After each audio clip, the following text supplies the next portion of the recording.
भारत की सबसे कामयाब एथलीटों में से पीवी सिंधु हमारे साथ हैं। पीवी सिंधु, नई पारी आप शुरू करने जा रहे हैं, न्यू ऑर्गेनाइजेशन, न्यू ने हस्बैंड। बस बहुत खुश लग रहा है। I am very happy and new year, new things, this is the first tournament and after marriage, तो I mean everything new, so I hope this year goes very well. मैंने आपको जब से देखा, I covered you when you were 12, Andhra Pradesh का tournament, and now बहुत सारा change आया। एक जैसे आपके लाइफ में प्यूमा आया, this corporate things and all, और आप फोर्ब्स की रिचेस्ट साइमन वेल के साथ आप रिचेस्ट फीमेल स्पोर्ट्स पर्सन होना, ये कैसे मैनेज कैसे होता है? मतलब actually now that your husband will manage. Yeah, I think of course Puma एक नया ये है. I'm very happy the association with Puma as a global ambassador. I think बस Puma एक नया शुरुआत है, I would say, because मैं देखती थी पहले भी Puma is more of you know, it's something to do with the style, not only on court but also off court, and generally being a athlete, you know, everybody looks also about your style, how you are, and I think that also gives you a confidence in a way.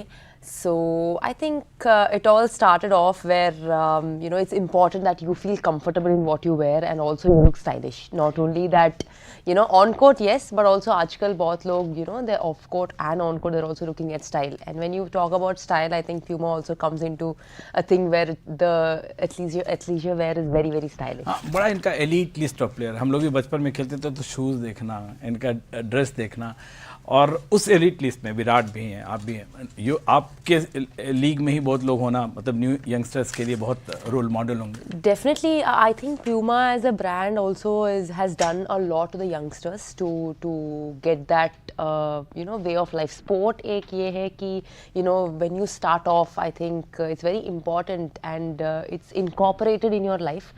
And आजकल तो sport बहुत लोग खेल रहे हैं, profession जैसा ले रहे हैं, तो I think, you know, why not, Puma is supporting a lot of youngsters, and I think it's a very good thing where a lot of youngsters get that confidence that yes, somebody is there behind us to support. And also, you know, even the para athletes like Avani, मैंने देखा था, yes, and yes, they've been supporting para athletes, and also it is बहुत खुश लग रहा है कि हमारे देश में badminton, I think I'm the first woman to get Puma into badminton, which is the fastest sport. And also I'm very happy to say this कि हमारे इंडिया में खो-खो भी आ रहे हैं, लीग्स भी आ रहे हैं, and I think Puma in a way are supporting a lot of leagues as well, which is really good.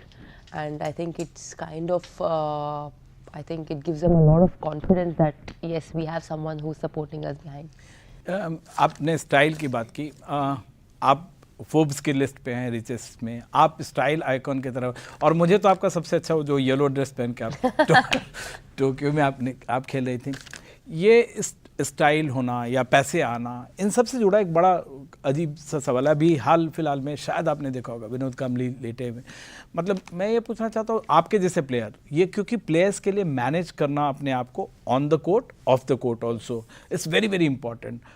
How do you से दिस, मतलब आपके पास पैसे आ जाए, अभी तो आपके हस्बैंड मैनेज कर लेंगे, लेकिन हाउ डू यू, मतलब क्या करना चाहिए नए प्लेयर्स को, और खासकर इंडिया में भी इसलिए भी ज़रूरी है, जैसे आप जीतते हैं, आपको पैसे मिल जाते हैं, but you don't know how to manage, how to reinvest in this sport also. Of course, investments भी बहुत carefully करना पड़ेगा, and then when you know, you get the money जब tournaments जीतते हैं, नहीं तो कुछ ना कुछ endorsements करते रहते हैं. When you're a top athlete, you obviously you get amount from people who support you, या endorsements करने के time पे पैसे आते हैं. I think you have to be very careful and accordingly time to time tax भी भरना चाहिए, and it is also very important क्योंकि you know, if you don't then you're in trouble, right? तो obviously मेरा parents management मेरा parents करते हैं, obviously अभी I'm married, and investments and everything my husband obviously takes care, and मेरे को बस they just support me and I just play badminton. तो till now I haven't had any problem like that, and I'm very grateful obviously. नहीं, आपने वो देखा था जो विनोद कांबली वाला जो वीडियो? हाँ, but I think it's important that you manage very smartly. because you know, it's not that you don't know how to invest it, but you have to accordingly invest in such a way that it is also useful for you in the future, in your future as well. तो इसीलिए I would just say to the people out there कि whatever it is, you have to invest and also accordingly take care of your money, not just spend lavishly. तो आपने विनोद कामली वाला देखा तो emotional हुई?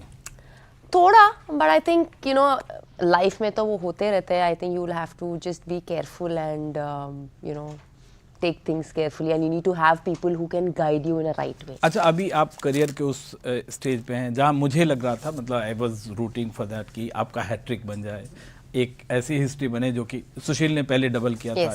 You are the first female to do that. So आपको जब ही Bing जाओ, जो बाद में उन्होंने सिल्वर जीता ओलंपिक्स, आपको बुरा लगा या आपको अभी तक लगता है, क्योंकि आप दोनों का रिकॉर्ड बहुत क्लोज था, 9-11 था, अब 9-12 है. Yes. मतलब हाँ, मैं भी सोचा था कि इस बार पेरिस में और एक मेडल लेके आ सकूं, बट वो नहीं हो पाया. I mean it's all part of the game. थोड़ा तो बुरा लगा था. अच्छा मैच था, बहुत क्लोज था फर्स्ट गेम, वो 19 ऑल था. I think I mean it is fine, बस उनका दिन था. मैं बस ये कहना चाहती हूँ, क्योंकि होता रहता है, हार जीत तो होता रहता है. थोड़ा बुरा लगा था क्योंकि 4 साल के बाद Paris, I was thinking that I can do a hat trick, but it doesn't matter. I need to come back stronger. बस ओलंपिक्स ऐसा नहीं है कि ओलंपिक्स के बाद हो गया या मैं बंद कर दिया, but I am going to play for the next couple of years. तो डेफिनेटली लॉस एंजलिस आपको देखना है. डेफिनेटली राइट नाउ ये इम्पॉर्टेंट है कि मैं इंजरी फ्री रहना है, एंड जो भी है I need to be smart in what I do, and definitely you know I will be playing till the time I will. तो यस. अच्छा, ये एक अच्छा आपने मुझे एक सब क्वेश्चन दिया. ये एक सवाल अभी क्रिकेट में भी आया है कि आप जब तक खेलना है प्लेयर डिसाइड करता है. आपको लगता है कि ये जो है इसमें बाहर ज़्यादा, जैसे मीडिया कई बार ड्राइव करने लगता है या कई बार बाहर का फोर्स, आपको लगता है किसी भी स्पोर्ट में, आप में, क्रिकेट में, उसी को डिसाइड करना चाहिए या प्लेयर्स को पता होता है कि अब हम रिटायर? ऑब्वियसली प्लेयर्स को पता रहता है. बाहर से बहुत लोग बोलते रहते हैं, मतलब I don't know it is a kind of a good gesture और या क्या है, क्योंकि बाहर से जो देख रहे हैं वो लोग सोचते हैं कि अरे you know like Virat Kohli या मी और any player in the world, they think that अरे बहुत अच्छा खेल रहे हैं और 10 साल खेलना है, 5 साल खेलना है, बोलने के लिए बोलते हैं. बट एज अ प्लेयर हमको पता रहता है कि क्या हो रहा है हमारे बॉडी में. You know your body. Exactly. Our body is like a temple, so we know when to, you know, push ourselves, and we have to take care. It's very fragile. We have to take care of ourselves. So it's not easy, क्योंकि injuries तो ऐसा नहीं आता है कि ऐसा बोल के नहीं आता. Injuries do happen. You never know how injuries happen, and it is very important to come back stronger. कभी कभी mentally you are not in that phase कि injury होने के बाद 100% नहीं आ सकते हैं. कभी कभी टाइम लगता है, 1 साल 2 साल. So a lot of people take decisions at that point of time. तो सिंधु, आपका मीडिया को एडवाइस है कि रोहित, विराट और सिंधु को एडवाइस देना बंद करें, जो रिटायर करना है वो डिसाइड करेंगे. I mean, media will tell what they have to say. It's their perspective. My job. It's their perspective. Everybody has a different perspective. Everybody has a different mindset. So people say what they have to say, but as athletes, as players, we know, you know, when to do what. Like, because we know our body type, how it is, and कैसा है, क्या है. आपने राटचनॉक को अभी एक message किया, मे उनको कहते हैं, उनका निकनेम, तो आपने उनको किया, और एज एक फैक्टर आया है. आप भी अभी सीनियर मोस्ट लीग में हैं. आपको लगता है, मतलब जैसे आपने 1-2 साल का, मुझे मतलब जो इंडियन बैडमिंटन फैंस हैं या जो जॉर्नोज हैं, जैसे हम डिसाइड ज़रूर करते हैं, एक लेवल पे जज करते हैं, हमें तो लगता है कि आप लॉस एंजलिस खेलेंगी. ज़रूर, इंजरी फ्री है तो ज़रूर खेलूँगी. वाई नॉट, क्योंकि अगर फिट है, age is just a number, आपको भी पता है. तो अगर फिट है तो we can play how many years we can. तो आपके लिए अब तक का बिगेस्ट लॉस क्या है? ही बिंगजियाओ या टोक्यो का मैरिना? बिगेस्ट लॉस ऐसा मैं नहीं बोलूँगी, क्योंकि मुझे पता है स्पोर्ट एक ऐसा है कि हार जीत तो होता रहता है. तो it's not like I have my worst match or I have my best match. Definitely yes, I really मतलब मेरे लिए my life has changed after Rio. And उसके बाद after 2-3 years then Tokyo. Definitely my life has changed. तब से from the time I have started until now there have been a drastic change in the years. I have improved step by step, improve किया था. And I'm so fortunate that I'm here, in the number 1 position, and I would want to stay there. But I think loss ऐसा नहीं है कि biggest loss, but definitely yes. I mean there is a feeling that maybe Tokyo में और एक medal gold हो सकता था. हाँ. हो सकता तो, but again it is fine क्योंकि सब लोग hard work कर रहे हैं, सब लोग खेल रहे हैं, सब लोग इतने साल से hard work कर रहे हैं, तो it is their opportunity also to prove themselves. So they have proved their selves. चलिए, तो आपका बिगेस्ट विन क्या है? अगर आप मतलब आंग को हटा दे तो आपने सबको हराया, ताई को भी हराया, ताइजू को भी हराया, इसको भी. बिगेस्ट विन मेरे लिए I think the first one was 2013 जब मैंने वर्ल्ड चैंपियनशिप में ब्रॉन्ज जीता था. मतलब वो मेरा फर्स्ट, जबकि आप गोल्ड भी जीत चुके हैं. You have 5 medals. Yes. दर्शकों के लिए. यस, बिकॉज 2013 मेरे लिए वो फर्स्ट ब्रेक थ्रू मोमेंट था. करेक्ट. उसके बाद ऑब्वियसली 2014 में फिर से ब्रॉन्ज आया था, and of course ultimate would be the Rio Olympics silver. Rio का सिल्वर.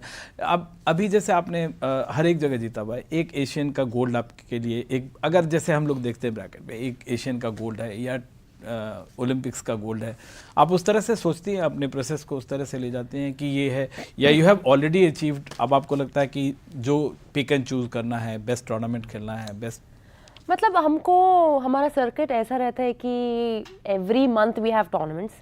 एक है कि हम 100% रहना है. Every time we go on to the court we have to be 100%. कभी कभी there is no point going 50% into the court. तो इसीलिए उसके हिसाब से we have to pick and choose tournaments, because हमेशा you can't just go there and give your 100%. At times you might not be in your best shape. So it is always important to discuss with your teammates, with your coach कि क्या tournaments खेलना है, क्या important है, या क्या skip करना है, training ज़्यादा करना है. It depends on your fitness levels as well. Mentally और physically fit रहना चाहिए. तो ये पूरे aspects are very very important. Court में क्या चेंज कर रहे हैं आप? जैसे मतलब मैंने अगर रियो में देखा आपका, तो वाइड कवरेज नहीं था, लेकिन जब अगली बार टोक्यो में आया तो बैक हैंड डिफरेंट कवरेज आपका बढ़ गया, फिर ड्रॉप शॉट्स आ गए, बहुत सारा. आपके कोर्ट में क्या चेंज है, या अभी क्या टेक्निक में चेंज? अभी I think mostly focusing on the of course speed and also skills भी और परफेक्ट करना चाहिए. मतलब I one a lot of tournaments, but for me, मेरे लिए ये बस it's the starting, and I feel there's more way to go on, and I can get a lot more medals, I can do a lot more better. तो इसीलिए working on my skill and of course speed and power पे. Speed तो आपका है, आप आर्टन सेना का ये आपने पहना हुआ है, आप 300 प्लस फॉर्मूला 1 के स्पीड से आपका शटल स्पीड है. डू यू विश टू, अच्छा जैसे 4-5 चीज़ें हैं, आपने 464 आपका विन है, do you want to achieve 500 like definitely, और या स्पीड को आपको 350 प्लस करना? ऑफ कोर्स सब में इंक्रीज करना है. स्पीड रहना चाहिए, पावर रहना चाहिए. It is very very important. May be that's why it resonates. I think Puma is a brand where everything comes together, and it's such a powerful brand where when you speak about Puma, I think sports come into it. Not only badminton, yes, badminton के साथ मैं first time I'm entering into badminton as a brand ambassador, but I think not only badminton, other sports also come together, and that itself shows how supportive the brand Puma is. अच्छा, international level पे आप देखें, जैसे आपका बहुत career लंबा हो रहा है, 2010 के बाद से, साइना के बाद से, या 2012 में जब वो जीत रहे थे तब से आपका करियर राइज पे आया है, और 15 साल करीब मेंटेन करना, अभी 4 साल और है. यंगस्टर्स के लिए, खासकर इंडिया में जो भी पैसा कमाते हैं या जो भी स्पोर्ट्स में आते हैं, व्हाट डू यू से, स्पेशली इन योर स्पोर्ट जहाँ पे बहुत ज़रूरी है अपने आप को मेंटेन करना उतने लंबे करियर के लिए? हाँ, मतलब राइट गाइडेंस रहना चाहिए, वो बहुत इम्पोर्टेंट है. यंगस्टर्स बहुत लोग बैडमिंटन प्रोफेशन जैसा चुन रहे हैं, तो I feel that they have to have the right guidance, and also they have to maintain that discipline and hard work करना चाहिए. आई मीन मेरे लिए स्पोर्ट एक पैशन है, so from my point of view I feel that मतलब कभी कभी लोगों को लगता है कि अगर सक्सेस जल्दी नहीं आया तो लोग सोचते हैं कि क्या हो रहा है, कुछ नहीं हो रहा है, मैं जीत नहीं पा रही हूँ. But I think success, couple of people, it might come very early, but it might take time for couple of people. So वो belief रहना चाहिए, वो hope रहना चाहिए कि वो आएगा. I mean hard work करना चाहिए. बस ये 1 महीना या 2 महीना का hard work नहीं है. Years and years. और आपने पोस्ट प्लेइंग करियर भी आपने बैडमिंटन डिसाइड कर लिया, academies and all. Yes, yes. So अभी I am constructing an academy in Vizag. तो sport has given me a lot. Abhi it's my time to give back to the sport. So I want to definitely, you know, motivate a lot of players, and I want to definitely get लेकिन a lot आपको more. लगता है साइना सिंधु के बाद है bench है हमारा? Definitely थोड़ा तो gap है, and there are youngsters. तो I hope they pick up, and क्योंकि हमारे पास infrastructure है, support है. And we have a lot of support from the government, from the associations, from the SAI, and also from the brands. So I think it's time now for the youngsters to keep working hard and come up. On court आपके बारे में बहुत सारी बातें की. अब जो नई इनिंग शुरू हुई आपके पर्सनल लाइफ में, क्या ढूंढना मुश्किल है? कोच ढूंढना मुश्किल है, पार्टनर ढूंढना मुश्किल है, या लाइफ पार्टनर ढूंढना मुश्किल था? अभी मैंने कहीं पे पढ़ा कि आपने हवाई जहाज में ढूंढा है. हाँ.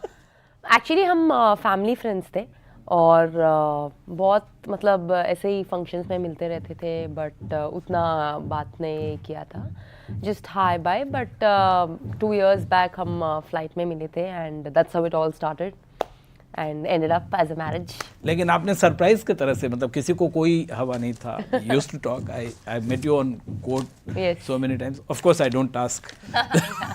लेकिन वेंकट के बारे में, जैसे स्पोर्टिंग आपने अभी सिखाया है उनको, या उनका आईपीएल बैकग्राउंड? नहीं, उनको मतलब बहुत he is very supportive in terms of जो भी है, and he is very much interested in sports.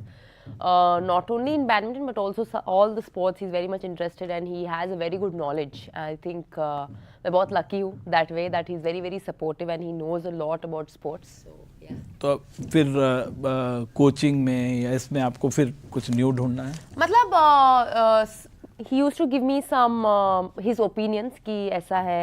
Analytics also, I guess. Yeah, he just keeps telling me this is what I feel, and I think it's always good to have opinions from different people, so that they have a wide range of opinions where you also know कि हाँ maybe शायद ये भी हो सकता है करके. So I think that way it really helped me in a way, and of course जो भी था, I think it went in a right way. Venkat ने कुछ बैडमिंटन सीखा है? I mean खेलते हैं, You play? थोड़ा खेलते हैं, but not regularly, once in a while. But he is very much मतलब बहुत देखते हैं, so he actually has a very much keen interest. अच्छा, एक आपका मैं देखता था जब मरीन जब शाउट करते थे, यू ऑल्सो स्टार्टेड शाउटिंग, और प्रोबेबली यू आप पहले से भी करती होंगी. आपका लाफ्टर भी एक अलग था कोर्ट पे.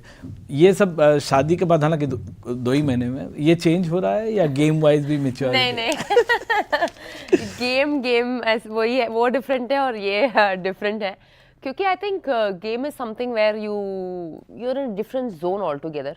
मतलब आपको भी पता है ऑन कोर्ट जब खेलते हैं तो completely different, very aggressive, but on court. But off court is more like you know you are like very friendly, jovial. तो वो तो ऐसे ही है, and on court is completely. Off court aggression तो हमें कभी पता नहीं चलेगा, दैट तो वेंकट वुड नो. उनसे ही पूछना पड़ेगा. Lovely talking to you Sindhu, and keep shining like this, और इंस्पायर करते रहिए लोगों को. Thank you so very much for talking to NDTV.